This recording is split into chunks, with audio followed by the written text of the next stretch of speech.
Hello বন্ধুরা, কেমন? আশা করি সবাই ভালো আছি। দেখো আমার হাতে কাদা লেগেছে, একটা জিনিস বানাচ্ছিলাম বন্ধুরা। আজকে একটা রেসিপি বানাতে চলেছি। সো হ্যালো এভরিওয়ান, আমি রানা। এই দেখো বন্ধুরা, তোমাদের রানা দা আজকে একটা কি ভিডিও নিয়েছিল। এই দেখো আমার মা এখন ওইটা বাঁচছে। বিউলির ডাল না, সরি বন্ধুরা, এটা বিউলির ডাল না, এটা হচ্ছে হ্যালো। সব কিছু বেটে নিতে হবে। পুরো রেসিপিটা দেখতে থাকো বন্ধুরা শেষ পর্যন্ত। এখনো কারা সাবস্ক্রাইব করুনি চ্যানেলটাকে, প্লিজ সাবস্ক্রাইব করে দাও। পরের ভিডিও দেখার জন্য এখন চা খেয়ে নিচ্ছি বন্ধুরা। এই দেখো সিঙ্গারা এনেছিল, সিঙ্গারা চা কারা কারা খেতে ভালোবাসো প্লিজ কমেন্ট জানাও। এই দেখো মুড়িও মেখে নিয়েছিলাম। এই দেখো এবার সব কিছু একসাথে, ডাল তারপর চাল গুঁড়িগুলো সব একসাথে পাইল করে নিতে হবে বন্ধুরা। এই দেখো এই গুড় লাগবে, তার জন্য কারা কারা কাঁচা গুড় খেতে ভালোবাসে প্লিজ কমেন্ট জানাও। তার জন্য পিঠেটা বানানোর জন্য একটা লাগবে কলা পাতার ডান্ডি বন্ধুরা। দেখো সব কিছু পাইল হয়ে গেছে বন্ধু। পুরো ভিডিওটা দেখতে থাকো শেষ পর্যন্ত, খুব ভালো লাগবে বন্ধুরা। দেখো শেষ পর্যন্ত হয়ে গেছে পিঠেটা।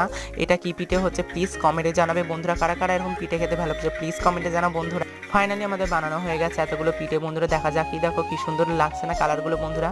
আমি তো প্রথমবার খেতে চলেছি। এই পিঠেটার নাম কি? এটা পিঠেটার নাম হলো বন্ধুরা সরু চুগলি। তোমরা কারা কারা খেয়েছো প্লিজ কমেন্টে জানাও বন্ধুরা। জীবনে তো প্রথমবার খেতে চলেছি বোঁদে দিয়ে সরু চুগলি বন্ধুরা। ততক্ষণ আমি চাটা খাই, তোমরা চ্যানেলটাকে সাবস্ক্রাইব করো। Bye bye.